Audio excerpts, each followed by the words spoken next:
नमस्कार. आज मी एक अशी गोष्ट बोलणार आहे की ज्याचे प्रश्न मला भरपूर लोक विचारतात की तू क्रिटिसिझम कशी काय झेलतेस किंवा तुला लोक काय बोलतात त्याचा काय फरक का नाही पडत, तू इतकी निर्लज्ज आहेस का? तर मी निर्लज्ज नाही आहे. मला लोक काय बोलायचे या गोष्टीचा खूप फरक पडायचा आणि हे सोपंही नव्हतं. ही जर्नी सोपी नाही आहे आणि अजूनही माझे स्ट्रगल्स चालूच आहेत.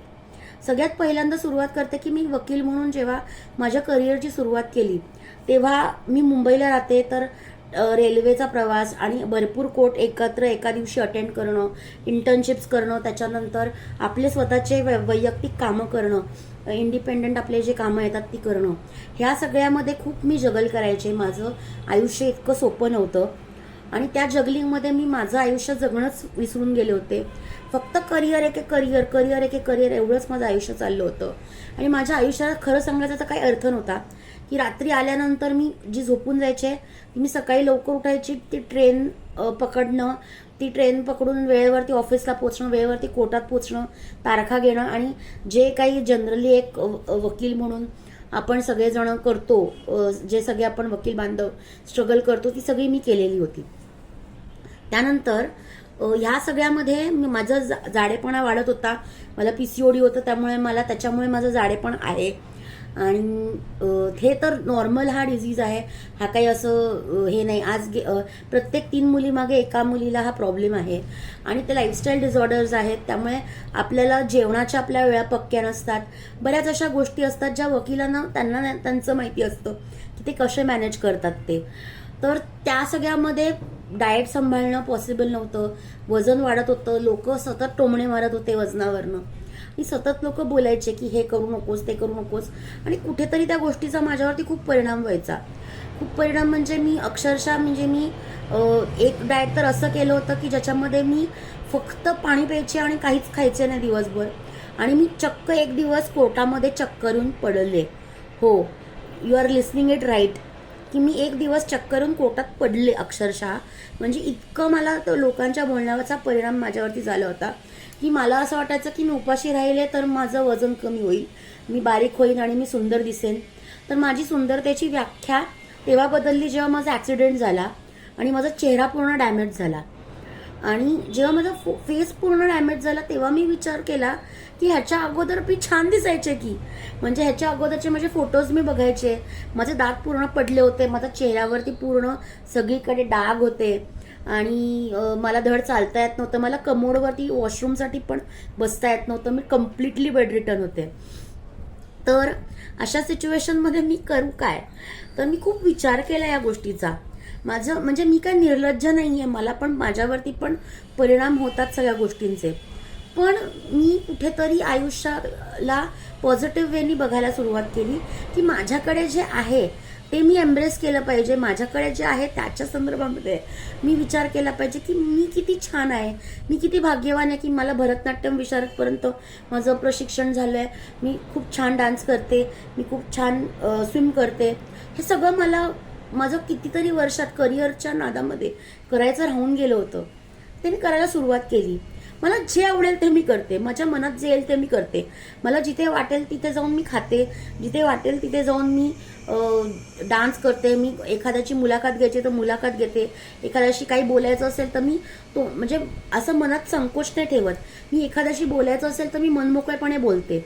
तो ओळखीचा असो नसो मला फरक नाही पडत, कारण हे आयुष्य एकदाच आहे. This is one life and you don't know की तुम्हाला परत चान्स मिळणार आहे की नाही आहे. तर हे मी माझ्या बाबतीत सांगते.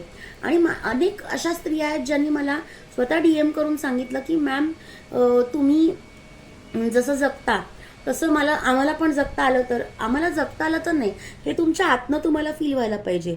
जेव्हा 20 दिवस मी बेड रिटर्न होते ना आणि मला टॉयलेटला जायला पण येत नव्हतं, त्या क्षणी मी हे सगळं विचार केला की माझं आयुष्य आत्ता माझ्या हातात आहे, की आता जेवढं आयुष्य माझं राहिलेलं आहे तेवढं सगळं मी माझं आयुष्य सुखाने जगणार आहे. मला त्याच्यामध्ये काही हे नको आहे. मला ॲस्ट्रोलॉजीमध्ये, टॅरो कार्ड रिडिंगमध्ये इंटरेस्ट होता. मी 2018 नंतर ते पण करायला सुरुवात केली. म्हणजे त्याच्या आधीही मी करत होते, त्याच्या आधी त्याचा अभ्यास करत होते. पण मी मास्टर्स केलं त्याच्यामध्ये. मी क्रिस्टल हिलिंग्समध्ये मास्टर्स केलं. बऱ्याच अशा गोष्टी मी केल्या की ज्या एक वकील म्हणून किंवा वकिली क्षेत्राशी संबंध पण नाही त्याचा, आणि मी काय पैसे कमवायला केलं असं नाही. माझं पैसे कमवण्याचं साधन हे वकिलीच आहे आणि कायम तेच राहणार आहे. कारण वकिली पण हे माझं पॅशन आहे. मला वकिली पण आवडते, पण साईड बाय साईड मला चित्रकला आवडते, मला स्विमिंग आवडतं, मला नृत्य आवडतो, मला ऍक्टिंगही आवडते. ह्या सगळ्या गोष्टी मला आवडतात. तर एकाच व्यक्तीमध्ये अनेक गुण असू शकतात. तसं माझ्यात मी सर्व गुण संपन्न आहे. माझ्यात सगळेच गुण आहेत. मला नेल आर्ट करता येतं. मला असं मेकअप वगैरे नाही करता येत एवढा विशेष. काही गोष्टींमध्ये मी कमी आहे. म्हणजे मला त्या मुलींसारखा मेकअप नाही करता येत. पण मी एक गोष्ट मात्र नक्कीच सांगेन की माझा जाडेपणा हा माझा वैयक्तिक गोष्ट आहे, माझा वैयक्तिक प्रश्न आहे. त्या संदर्भामध्ये कोणालाही बोलायचा अधिकार नाही. ऍक्सिडेंट झाल्यानंतर ह्यातले किती लोक मला खरंच विचारायला आले की सायली तू कसं मॅनेज केलं, सायली तू कसं केलं, तुझी तब्येत कशी आहे. तर जर ह्या लोकांना माझ्या आयुष्याशी काही फरक नाही पडते की मी जगली काय मी मेले काय, तर याच लोकांनी जर मला क्रिटिसाइज केलं की सायली तू जाडेच दिसते, तू घाणच दिसते, तू अशीच दिसते, तू तशीच दिसते, तर ह्या लोकांच्या बोलण्यावरती मला काही फरक पडेल असं मला वाटत नाही. आणि तसंच मी ठरवलं की नाही फरक पडू द्यायचा की कोण काही बोलेल.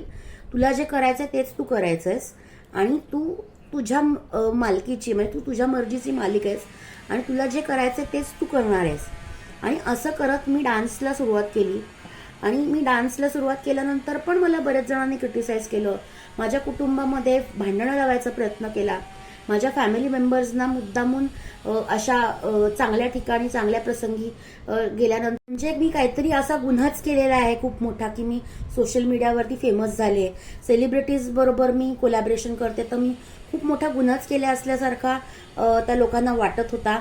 पण त्यांचं ओपिनियन होतं ते, किंवा माझ्या काही घरातल्यांमध्ये पण म्हणजे सुरुवातीला विरोध जो होता की हे तू करू नकोस किंवा काय, तर त्याच्यामध्ये माझ्या घरातल्यांचा हेतू तर चांगलाच होता की मी एक वकील म्हणून समृद्ध व्हावं, मी एक वकील म्हणून चांगलं करिअर करावं, हेच त्यांची इच्छा होती.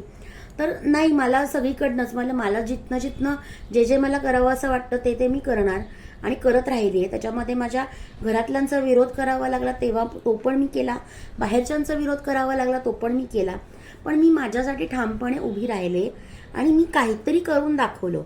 माझे सिनियर गजानन चव्हाण सर नेहमी म्हणतात की तुम्ही कुठच्याही क्षेत्रामध्ये जा, पण त्या क्षेत्रामध्ये तुम्ही जर गेलात तर तुम्ही त्याच्यामध्ये मी नंबर 1 कसा होईन ह्याचं मी बघायचं. की जर मी त्या शहरामध्ये मी जर झाडू मारत असेल तर मी नंबर 1 झाडूवाला होणार आहे त्या शहरातला.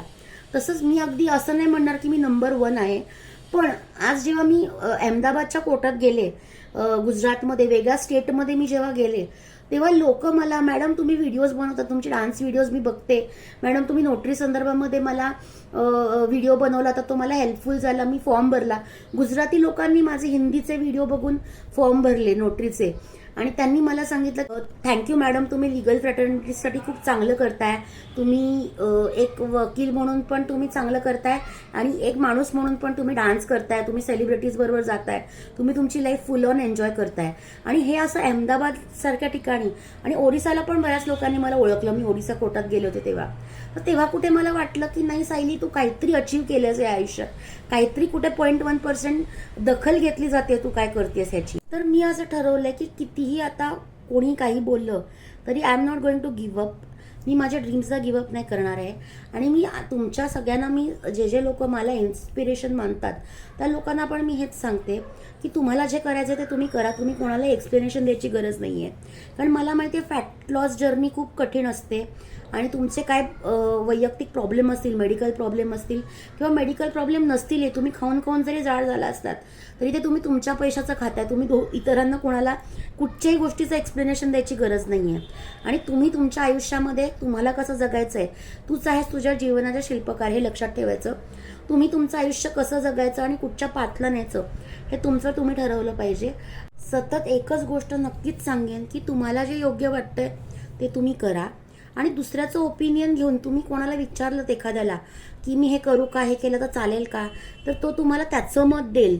हे तुमचं मत नाही आहे. तर तुम्ही तुमच्या मताप्रमाणे जगा आणि जगा, तुम्हाला जसं पाहिजे तसं जगा, जसं हवं तसं जगा. फक्त एवढंच बघा की कुठेही तुम्ही कायदा मोडत नाही आहात आणि कुठेही तुम्ही सेल्फ रिस्पेक्ट आणि सेल्फ एस्टीम जे म्हणतो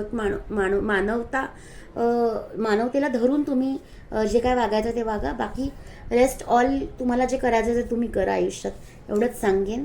आणि होपफुली तुम्हाला हा व्हिडिओ आवडला. खूप मोठा आहे पण जस्ट बोलायचं होतं म्हणून मी हा व्हिडिओ शेअर केला आहे.